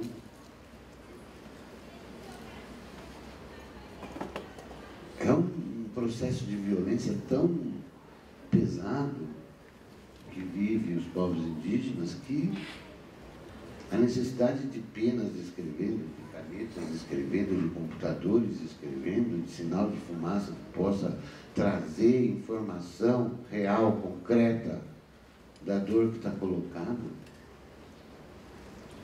As pessoas às vezes se impressionam pelos fatos que são esses mais dramáticos, eles vão se suicidar, ou eles vão coletivamente, ou isso, aquilo. Cotidianamente eles estão se suicidando. É uma epidemia o suicídio. Me reuni com psicólogos no Mato Grosso do Sul, a Associação de Psicólogos e tudo, para discutir isso. Eu sou formado em psicodrama. Tem um olhar atento ao problema colocado com relação ao suicídio. Porque hoje é uma epidemia no Mato Grosso do Sul. Mas não tem só suicídio no Mato Grosso do Sul, tem também suicidado. Tem situações em que o agronegócio pega um indivíduo, põe a corda e amarra na árvore e solta o cara e mata o cara. E isso passa por suicídio. A gente tem denunciado inúmeras formas de violência que estão colocadas contra esses povos no Mato Grosso do Sul. E eu falo Mato Grosso do Sul porque ali é o epicentro dessa violência. É a consolidação da fronteira agrícola no Brasil, de um modelo que é o agronegócio. E a gente faz muita falta a retratação dessa violência. Por isso, quando os jornalistas deles falam, não, vamos cobrir a vitória, vamos cobrir a vitória. Sem um puto no bolso, mas vamos. Né? É uma opção política. Desenvolver um trabalho de acompanhamento, no meu caso, é um trabalho agora, depois do processo da Comissão Nacional da Verdade, é um processo de observador de direitos indígenas. Inclusive isso, nós começamos a construir junto com a UNB. Esse observatório aberto dentro da universidade, aberto inclusive para universidades de fora, se alguém aqui tiver interesse em participar, a gente está organizando um curso de extensão, um observatório desses direitos, para que a gente possa, com isso, interagir com a realidade indígena e fazer ela espraiar dentro da sociedade aonde a gente está. Né? São várias construções. Por isso o Armazém Memória começou com um trabalho ligado à Comissão Nacional, o Centro de Referência Indígena, mas se mostrou fundamental no sentido da gente pensar hoje que parte dos ataques que eles estão sofrendo no campo do judiciário, por exemplo, não se resolve com juridiquês, com advogado só, a linguagem do advogado. Você resolve com história, porque o marco temporal é uma tese ruralista que nega o direito indígena e que, para isso, pelo argumento que eles colocam, que o indígena tinha que estar na terra em 88 ou ter que estar em conflito e resistido para não perder e tal, num país que vem da tradição portuguesa do papel, como o Tiago bem colocou, e um papel que não vale absolutamente nada, dá para limpar a bunda com ele, porque a palavra do branco não vale absolutamente nada, a palavra escrita não vale absolutamente nada. Você pega e vai vendo como as constituições mudam ao bel prazer da elite da época, como o direito é desrespeitado e manipulado conforme... É só ver o que vivemos hoje. Quando você tem aqui, depois de tanta luta, um indígena representando seu povo, e esse povo, apesar da demarcação da terra, tem a terra desmarcada. De que vale a palavra? Então, essa condição de direitos humanos possibilita a gente, em qualquer profissão, a atuar com essa relação de compromisso com os povos indígenas. Né? Tanto pela existência do Tiago, do Davi, de várias outras pessoas que me passam a cabeça agora, sejam homens, mulheres, que a gente tem convivido, mas também pelo sentido de futuro, né? O futuro da monocultura, o futuro da falta de diversidade religiosa. Né? Se você pensar que hoje os evangélicos estão atacando e queimando casas de reza, então, você não quer rezar com o indígena, não é uma merda, não reza.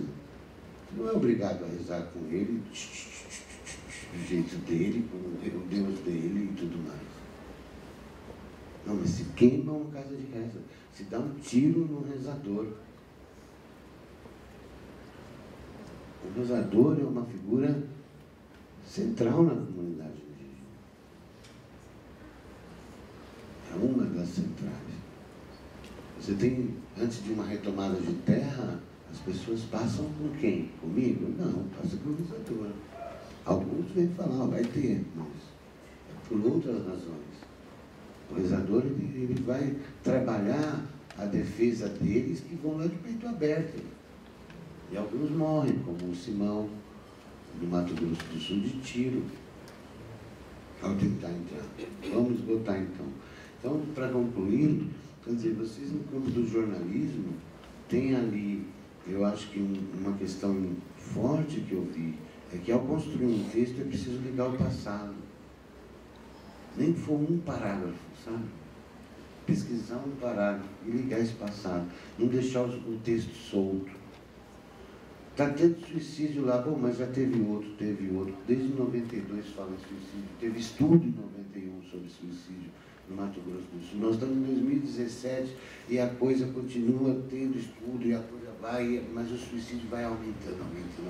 Ah, mas não é só no Mato Grosso, não há. Você tem assassinato com indígena, mas há 50 anos estão assassinando indígena naquela região por causa da falta disso, por causa da... Então, como é que é essa relação com a memória histórica no texto? Para que o leitor comece a perceber que você tem ali, não é uma notícia como eles produzem, né? Mais um suicidou. Não é isso. É como é que cria essa dimensão de que existe um povo, existe uma história. Se você não liga, dentro do tema que te deram para fazer, alguma coisa que te dá esse sentido de história no texto. Alguma coisa que possa fazer isso, tem que pesquisar. Né? Outra fonte, além do ISO, é o Armazém Memória, o Centro de Referência Virtual Indígena, é o Museu do Índio, que colocou todo o arquivo do SPI, Serviço de Proteção Índio, no ar, onde se pode achar coisas muito interessantes lá dentro. Né? Você tem vários outros que estão perdidos e ainda não digitalizados, mas para concluir, eu acho que eu queria deixar esse foco. Né? Quando for escrever de indígena, quando for trabalhar o tema, é importante reservar dentro do texto um parágrafo para dar esse sentimento para o leitor de que isso não é um fato isolado, isso é um processo agressivo, é um processo permanente, é um processo violento, é um processo de aniquilação, é um processo que vem usurpar o direito de existir desses povos, buscando exatamente a questão do lucro, da riqueza, seja ela do gado, seja ela da soja, seja ela da mineração, seja ela da própria terra em si, pegar para vender e especular. Então, como pensar ao escrever uma coisa que tem essa carga toda nas costas, essa responsabilidade toda em cada palavra que está colocada? Porque cada jornalista que se envolve com o tema, e aí tem que ver se consegue resistir à abdução, a gente vai ter uma pessoa que é um intercomunicador com uma sociedade que é doente, certo? Que é a nossa.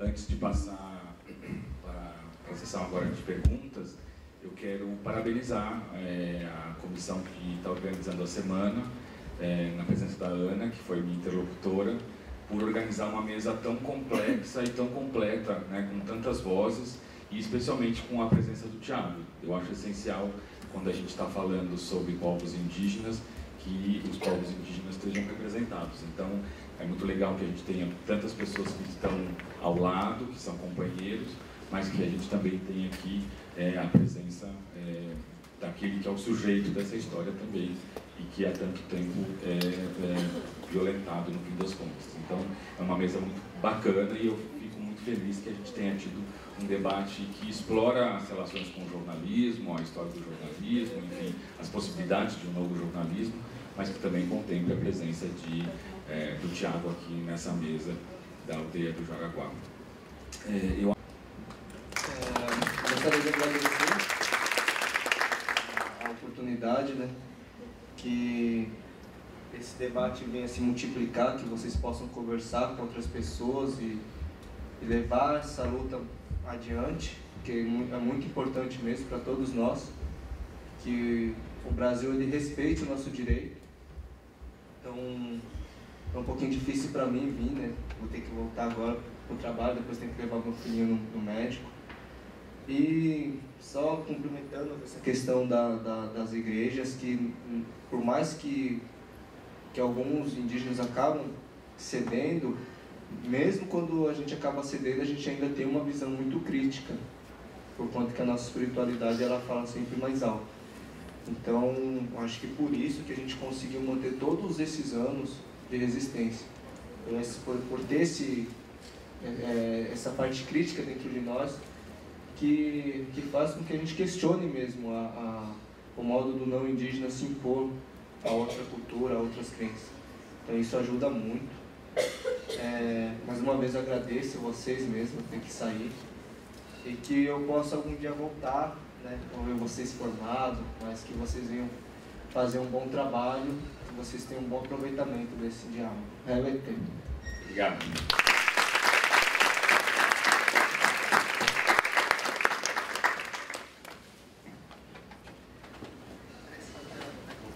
Vamos seguir, a gente tem ainda mais Nacional da Verdade, mas que foram pouquíssimos divulgados, né? E eu acho que essa é uma questão interessante para a gente aprofundar agora aqui um pouco. Vou contar um pouquinho. Agora eu estou fazendo doutorado na USP, mas antes disso trabalhava no ISA, onde o Bruno trabalha, e participei como pesquisadora independente também desse coletivo que assessorou um pouco a Comissão Nacional da Verdade, para tentar investigar esses crimes relacionados aos povos indígenas. Primeiro, porque no primeiro momento a Comissão Nacional da Verdade foi instituída, não sei se vocês lembram, na época do governo Dilma, não achava que ia ter que investigar isso. E graças a militantes como Marcelo Zelic e outros que pressionaram eles a criarem um GT para tratar dessa temática, e para tratar da temática camponesa, é que isso apareceu, que isso veio à tona. E aí, a partir de então, a comissão começou a procurar organizações, pesquisadores, foi a USP, foi a UISA, foi o CIMI, mas muito, e o Zelic pode falar muito melhor disso, impulsionados pela sociedade civil, porque a sociedade civil falou, então beleza, vocês vão investigar os crimes contra os não indígenas, vocês vão tentar fazer memória, justiça, trazer a verdade à tona com relação a esses crimes, tem que fazer com relação aos índios. E a principal dificuldade que a gente teve foi de tentar demonstrar que os índios não eram inimigos do Estado só porque eles estavam oferecendo uma resistência em termos de guerrilha contra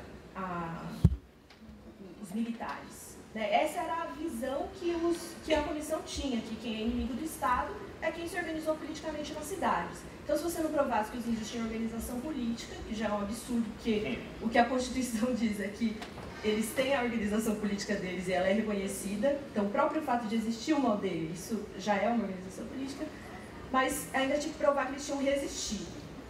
E aí, todo o trabalho foi de mostrar para eles que a presença dos indígenas em áreas em que iam ser construídas hidrelétricas ou em que iam ser abertas estradas, como é o caso da Transamazônica, que é aquela estrada que nem chegou a ser terminada direito, nem é asfaltada direito, mas que para ser aberta contatou pelo menos, estimativas baixas, 70 povos, era o que se dizia à época, nas reportagens que a Veja, quando era uma boa revista, fazia. E esse contatar e pacificar, que era a política de então, significava ir até a aldeia, ou atrair os indígenas com objetos que pudessem ser interessantes para eles, e não ter o menor cuidado com o fato de que os indígenas, e isso é uma característica das terras baixas aqui da América do Sul, tem uma situação epidemiológica que é negativa, pior para os índios. Então, eles ficavam doentes com sarampo, eles ficavam doentes com gripe e morriam. Milhares de pessoas morreram por causa disso. Mas nesse processo, na década entre 46 e 88, muitos povos foram dizimados pelo simples fato de terem sido contatados. Isso ainda acontece, mas hoje o Estado brasileiro tem um pouquinho mais de cuidado, ainda que há pouco tempo atrás, em setembro, tenha tido um massacre de isolados lá, acho que foi no Acre, né? Esse massacre, agora eu já me lembro, um massacre ainda não confirmado. Mataram 22, né? 22. Mas, bom, esse não é o ponto. E aí foi um processo de convencimento e de informação desses consultores, não, né, mas dos responsáveis pela pesquisa, comissionados, através também da figura da Maria Rita Kel, que era a relatora desse tema, para que eles entendessem que era a própria política do Estado brasileiro que era genocida, que devia ser caracterizada como violadora de direitos. Então, se o Estado estava sendo responsabilizado por sua ação, mas também por sua omissão, em muitos casos, no caso dos povos indígenas, isso que aconteceu o tempo todo. Tem um caso que é super dramático, pouco conhecido, que a gente não conseguiu aprofundar, que é o caso dos Araueté, que são um povo que hoje estão sendo impactados por Belo Monte, e que na época foram atraídos e tiveram pelo menos 30% de sua população morta, porque pegaram um tipo de conjuntivite mais grave, que acho que chama tracoma, e eles tinham pego isso porque um funcionário da FUNAI, o sertanista, levou eles para um beiradão, onde tinha já camponeses que tinham essas doenças, e ele ficou meio desesperado com aquela situação, mas pela ordem da superintendência de Altamira, de que eles tinham que ser levados para que a estrada fosse aberta, ele levou, e esses índios começaram a ficar cegos, não tinha comida para todo mundo, e as pessoas foram morrendo na tribo. Isso hoje, para os Araueté, eu tenho amigos que trabalham lá, é uma história que eles não aguentam nem lembrar, mas que eles fazem um esforço de lembrar. Isso foi um processo bem interessante da CNV também, foram os indígenas quererem recordar e falar dessas histórias, porque em muitos casos eles não queriam lembrar, e muitos velhos que não queriam falar. Isso aconteceu no caso dos Vaimiri Atuari, isso aconteceu também lá no Mato Grosso do Sul, em que às vezes a Comissão da Verdade chegava perguntando: ah, mas o cara que invadiu o seu tecorá, ele usava botas, ele era um militar. E a rezadora, ela não lembrava se o cara usava botas, mas ela sabia que todo mundo tinha sido queimado e ela foi a única que sobrou, todo mundo tinha sido levado num caminhão e jogado em outra área. Isso para dar alguns exemplos, né? Então, ainda é um processo de convencimento. Essa história ficou um pouco esquecida depois que o relatório saiu. O relatório também saiu muito simplificado, com só 60 páginas, teve uma pressão para que tivesse menos espaço. Mas tem uma obra muito legal que eu ia indicar para vocês lerem, duas na verdade, que é o livro do Rubens Valente, repórter da Folha de São Paulo, que é um dos ótimos, maravilhosos repórteres que estão trabalhando para a questão indígena. Ele é repórter de política, mas ele sempre arranja tempo na agenda dele para cobrir a pauta indígena. E ele fez um trabalho glorioso, que foi publicado pela Companhia das Letras agora, que é Entre os Fuzis e as Flechas, sobre os fuzis, eu sempre esqueço o nome, mas está aí no mercado, e que é o que deveria ter sido feito durante a Comissão da Verdade. E um outro livro que é uma perspectiva indígena, que conta isso também, que é A Queda do Céu, também saiu pela Companhia das Letras, é um catatal, mas é muito gostoso de ler, que é a autobiografia do Davi Copenau Yanomami, uma das lideranças do povo Yanomami, em que ele conta também como foi que os brancos chegaram. Os Yanomami foram contatados justamente nessa época e foram um dos povos também que foi mais dizimados. E aí, além disso, tem etnografias, tem trabalhos, né, no site do Cesta tem uma série de trabalhos que vocês podem baixar, que foram feitos pelos nossos pesquisadores que já contavam essas histórias. O que justamente a Comissão da Verdade não deu conta de fazer foi ir atrás de toda essa documentação de fato, né? Ver o que os antropólogos já estavam dizendo há muito tempo, ver o que estava registrado na documentação da própria FUNAI. Isso quem fez foi um pouco a sociedade civil, mas é um esforço que os ELIC têm levado a cabo com muita garra e que a gente tem orgulho de colaborar. Um outro lugar em que vocês encontram informações sobre isso, e que aí também é uma dica para quando vocês estiverem apurando pautas sobre demarcações de terras, é que quando sai uma terra indígena, tipo terra indígena Jaraguá, quando ela é identificada pela FUNAI, é publicado um relatório. O Estado tem que dizer por que aquela terra é indígena. E esse relatório é feito por uma série de especialistas. Nesses relatórios, em geral, tem muitos registros dos processos de expulsão, e esses relatórios foram fontes também para pesquisa. Eles são publicados, em geral, no site da imprensa nacional. Então, tipo, você entra lá, busca, você sabe o nome de uma terra caritiana, eu quero saber por que a terra indígena caritiana é quadrada, uma terra que é um retângulo. Por que os caritianos estão pedindo para que ela seja demarcada? Então eu vou lá, procuro caritiana, né, dá para você escolher o tempo, e você consegue ler tudo que foi justificado para que aquela terra fosse demarcada e encontrar outros elementos para criar essa história. Então, é o laudo antropológico, o famoso laudo antropológico que os ruralistas querem fazer com que não exista mais. Então, é isso. Roberto, você quer falar um pouco sobre essa questão da Comissão da Verdade?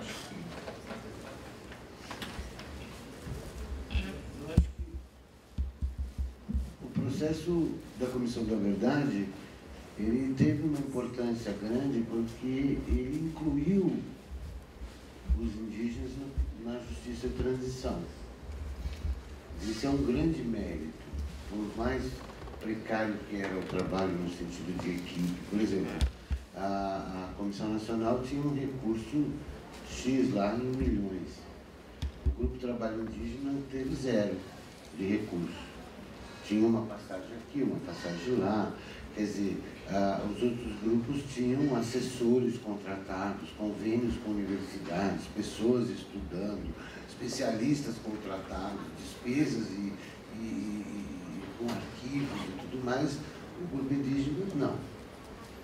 A gente fez um trabalho, a Tati participou, testemunha disso, que cada qual deu o que tinha para fazer.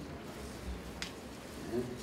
Cada qual se envolveu porque quis com aquele trabalho e dentro esse querer, dentro da relação da própria instituição a que pertencia. No meu caso, a Comissão de Justiça e Paz, no doutor nunca mais, na Tati era ligada ao ISA. Então você tinha ali um suporte, quando tinha suporte, se tivesse, eram das ONGs que estavam relacionadas. Então você tem um saldo que, de fato, se exigiu essa inclusão. E esse tratamento igual, né? De buscar a reparação aos povos indígenas. Então, nesse aspecto, é muito positivo. Por outro lado, você tem uma situação que o tema indígena, ele já criou atrito desde o começo, quando entrou na Comissão Nacional. Porque a orientação, a Comissão Nacional, ela não surge porque o governo quer refazer e repassar essa história limpa. Ela surge como uma artimanha, um artifício para contornar a condenação do Brasil na Corte Interamericana de Direitos Humanos, no caso do Araguaia. Então, o Brasil foi condenado e uma das formas de condenação ali, um dos tópicos da condenação era abrir a justiça para que existissem processos em cima dos torturadores, dos responsáveis, dos governantes da época, e a forma que o governo encontrou para não fazer isso, para não criar atrito com os militares, foi criar a Comissão Nacional da Verdade, jogar fumaça em tudo, e então até hoje não se cumpriu a decisão da Corte Interamericana referente à condenação do Brasil por crimes de lesa humanidade na Corte Interamericana, no caso das famílias do Araguaia, dos desaparecidos do Araguaia contra o Brasil. Então, esse é o primeiro aspecto que precisa ficar claro, que é as limitações da Comissão Nacional da Verdade pela própria natureza da sua gênese, da sua criação. Ela nasce como uma farsa, né? Ela não nasce como um desejo real de se buscar a verdade nesse país. Ela tem, a partir do momento que ela está instalada, setores falam, então vamos para as cabeças, vamos. E quando entra o tema indígena, você tem mais atrito, porque você tem ela inserida num contexto que o governo Dilma usava dentro do seu processo político, o Ministério da Justiça, para negociar o apoio e da governabilidade com a bancada ruralista através da moeda de troca, que eram os direitos indígenas. Então, nesse processo, você tem a suspensão de demarcação de terras indígenas no Brasil, feita pela Gleisi Hoffmann. Você tem várias outras posturas do governo, no sentido do governo Dilma, no sentido de conter os atritos com a bancada ruralista através da supressão do direito indígena. Então, isso você vê nos Mundurucus, você vê na ação das Forças Nacional, né, e nas garantias da lei da ordem, reprimindo os indígenas e tudo mais. Então, você tem aí uma situação que a comissão, na verdade, ao trazer os assuntos indígenas, há um boicote dentro. E na última semana de trabalho, que vai se fechar o relatório efetivamente para mandar para a gráfica, ainda você tem ali um dos comissionados de Pernambuco, São Paulo, colocando para os demais comissionados que o tema indígena não devia entrar, depois de 2 anos de trabalho. Daniel Perry acompanhou, representando o grupo de trabalho indígena da sociedade civil, essa questão. Para se ter outra ideia, você tem uma situação em que a comissão não passou isso que não podia, tentou reduzir o número de páginas. Eles queriam que fosse escrito em 20, 40 páginas o relatório indígena, né? Houve tudo um quebra-pau, denúncia, isso aqui, inclusive no Congresso da ABA, de birra, escrevi 20 páginas. E li 20 páginas para a paciência do João Pacheco, até estourar todos os tempos, mas li para mostrar que não cabe 20 páginas, que é desleal fazer isso, né? Fora as questões colocadas sobre o foco do trabalho. Um dos grandes conflitos na comissão, no fechamento do relatório, foi a linha de trabalho. Quer dizer, morreu muito indígena com problema de saúde, contágio, contato, doença adquirida, morreu. Mas isso é consequência de uma política. Muitas vezes se morreu de doença de forma proposital, né? O próprio major aviador Luiz Vinhas Neves era uma figura da aeronáutica que era diretor do SPI, e ele participou do esbulho das terras do sul da Bahia, contaminando os indígenas com varíola. Essas denúncias estão postas, né? Não puderam ser apuradas a fundo, localizar a área, achar, porque não havia recurso. Mas no Cinta Larga, lá em Rondônia, tem documentação que comprova que foram jogados pedaços de roupa contaminada para as pessoas morrerem. Pessoas que foram cortadas ao meio, porque nessas regiões tipo Rondônia, eles achavam que nada disso nunca ia vir à tona. Então você tem uma situação que houve um grande atrito no fechamento do relatório, porque se tentou, por parte da comissão, não sei se cedendo ou não, as pressões internas e tal, se buscar uma linha de narrativa que dizia que os indígenas morreram muito por problema de doença. E isso gerou um atrito de tal forma que houve a hipótese de se criar um relatório paralelo do grupo de trabalho. E isso se desdobrou na integração, então, na mudança de linha do relatório, e o relatório que está colocado hoje, ele retrata esse consenso de que não se pode usar um momento desse como um relatório da importância da Comissão Nacional da Verdade para se colocar como texto uma linha de narrativa capaz só de servir a articulação política do governo, para dirimir e fazer governabilidade. Disso, acho que também essa é outra vitória grande, apesar do texto ser um texto pequeno, 60 e poucas páginas. Ele é um documento importante, fruto de estudo, fruto de levantamento, e nesse aspecto, apesar da Tati sugerir, como o livro do jornalista do Rubens Valente, há aqui uma crítica com relação ao livro do Rubens Valente, para fazer até um contraponto, porque ele vai atacar a questão dos levantados pela CNV, pelo Grupo de Trabalho, injustificadamente, porque você tem, se você entrar na cartografia de ataques contra indígenas, escrevi lá um dossiê sobre os Waimiri Atuari, onde se mostra que os Waimiri Atuari, com base nos estudos da Comissão Estadual da Verdade de Manaus, com base nos estudos da Comissão Nacional da Verdade e nos próprios estudos, você tem 2 ciclos pesados de violência, onde 85% do seu povo é exterminado e 90% do seu território é tomado pelos interesses dos oligopólios e do desenvolvimento nacional. Então, só aí foram 2.600 e tantos indígenas que foram assassinados, desapareceram do mundo, para a construção de uma hidrelétrica, de uma rodovia e de outra rodovia. Depois que só tinham 500, se constrói para a vicinal, que vai fazer com que a mineração possa sair de lá e virar dinheiro e lucro para alguns. Você tem ali outro ciclo de violência pesada, que são mortos de 500, eles passam a ter 350 pessoas em um ano.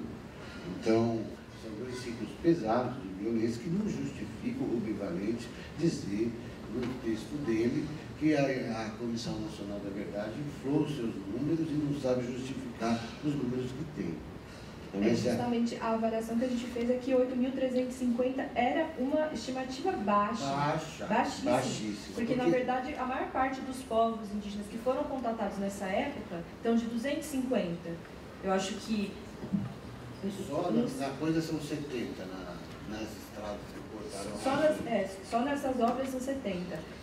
Todos esses povos que foram contatados nesse período tiveram quedas demográficas muito bruscas. E quando você não tem um antropólogo, ou um pesquisador, ou um médico, ou um missionário da Igreja Católica que estava lá para registrar isso, você não sabe quanta gente morreu. Tati, a coisa mais complicada nessa parte do livro é assim, eu estou desmerecendo o livro dele, leiam, comprem, é muito bom. Mas nesse aspecto ele está a serviço de alguma coisa.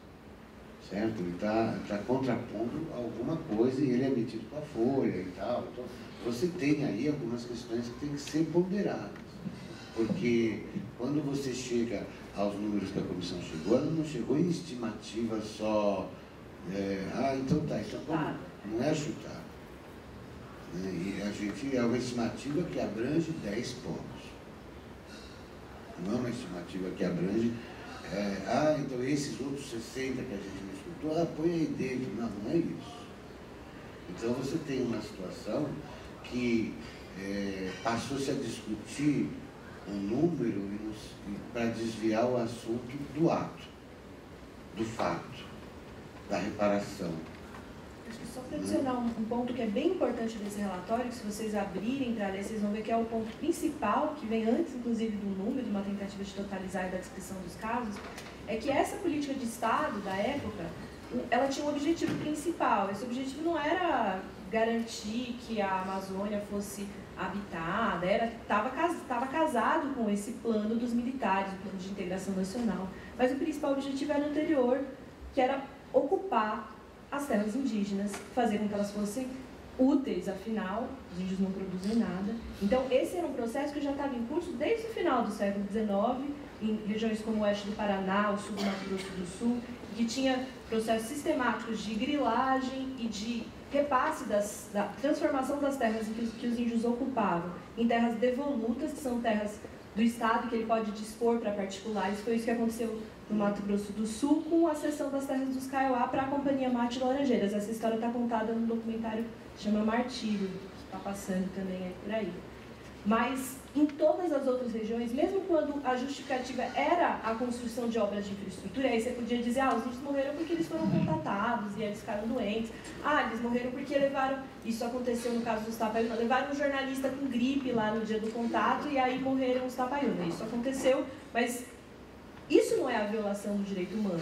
A violação é remover, fazer a transferência forçada desses povos para fins de ou construção de obras de infraestrutura ou de repasse das terras para particulares, e a maior parte, a situação que a gente tem, da qual o Bruno estava falando, de não demarcação das terras indígenas fora da Amazônia é justamente por isso. Você chega no Mato Grosso do Sul e o cara fala: ah, o meu pai tem um título de terra. Esses dias eu tive que aguentar um filho de fazendeiro falando: ah, eu estou há 60 anos, minha família está há 60 anos na fronteira com o Paraguai. Eles, muitas vezes, tiveram, de fato, títulos expedidos. Muitas outras vezes não tiveram, e aí são títulos fraudados. Tem um estudo da Repórter Brasil que mostra que tem uns 90 Mato Grossos do Sul, assim, que são só crimes cartoriais, um em cima do outro, que não tem título bastante para a área do Estado. Mas isso é o que funda a guerra que a gente está tendo hoje. Então, essas violações que estão descritas lá, elas continuam se perpetuando, e essa é a importância desse relatório e da continuidade dessas pesquisas, porque senão a gente não faz frente ao que os ruralistas estão dizendo. Os ruralistas estão dizendo: ah, eles deixaram de ser índios, eles viraram evangélicos, eles só se alimentam de farinha, de refrigerante, eles não precisam mais de eles querem saúde, só saúde diferenciada, traz eles para as cidades e deixa eles falarem a língua deles. Mas o que os rezadores, os velhos, os jovens estão dizendo é que eles precisam da terra para sobreviver e que eles querem ter esses crimes que foram cometidos contra eles reparados. Então isso é muito claro na interlocução com os indígenas. Só para fechar a questão da comissão, quer dizer, ela teve esse papel de introdução do tema indígena num processo de justiça de transição. Esse processo está em curso, ele começa já fraquejando pela postura do governo Dilma, e aí quando tem o golpe, então aí ele vai parar embaixo do tapete, se põe uma pilha de tapetes em cima e fica achando que morreu, mas ele tem reagido ao processo de justiça de transição dentro do Ministério Público Federal, dentro da Justiça, né? Tem tido elementos da Justiça de Transição, tem servido dessa pesquisa, desse trabalho, para se reivindicar a demarcação de terra, alguns reconhecimentos de direitos, né? Agora, um fator importante também que ela trouxe no campo da história é que ela tirou o foco do português, né? E colocou o foco para a história recente do Brasil. Quer dizer, antes você falava em índio, você imaginava o Anhanguera, aquela coisa toda naquele universo. Agora você, pelo trabalho da comissão, você pode imaginar alguém fardado, né? Uma coisa mais próxima, e por ser mais próximo, e isso é o último elemento que eu queria colocar, ela faz com que quebre um ciclo do esquecimento, porque normalmente a gente estuda assuntos ligados a outras gerações sem conexão com o presente. E isso você tem hoje um estudo que apontou violações de direitos humanos, que inclusive você tem ainda hoje o reflexo dessas violações acontecendo em reiteradas violações através de 50 anos. Então você tem um olhar sobre um processo de violência dos anos 70, 60, 40, 50, 80, até 88, que era o período da comissão, mas que nesse período de desenvolvimento acarretou um processo de exclusão social do indígena, de desterritorialização, que tem impactos nos conflitos de hoje, que é muitas vezes raiz dos conflitos de hoje. Então a comissão pôde jogar luz sobre isso e fazer com que a sociedade com isso tenha mais capacidade de se solidarizar, de se sensibilizar com um processo quando se enxerga essa dimensão histórica da violência que eles vivem hoje. Todo o trabalho é feito para o presente. O trabalho que eu faço no Armazém Memória, o trabalho que a comissão fez lá nesse período de 14 e 15, né? 12 a 14, ela é feita para o presente. Do mesmo modo que o jornalista escreve para o seu presente, né? E isso tenta impactar dentro desse presente, com a informação, a realidade que está posta. E a realidade que está posta para nós é uma realidade cruel, eu já falei, não preciso repetir, e que necessita, de fato, de pessoas que possam ter um pouco de solidariedade e de profissionalismo com relação à retratação das questões indígenas. Quem controla as narrativas do passado controla o presente, né? Então eu acho que é essencial que a gente aqui no curso forme jornalistas que possam também recuperar essas narrativas do passado e reescrever essas narrativas. Para isso tudo. Exatamente. Mais alguma pergunta?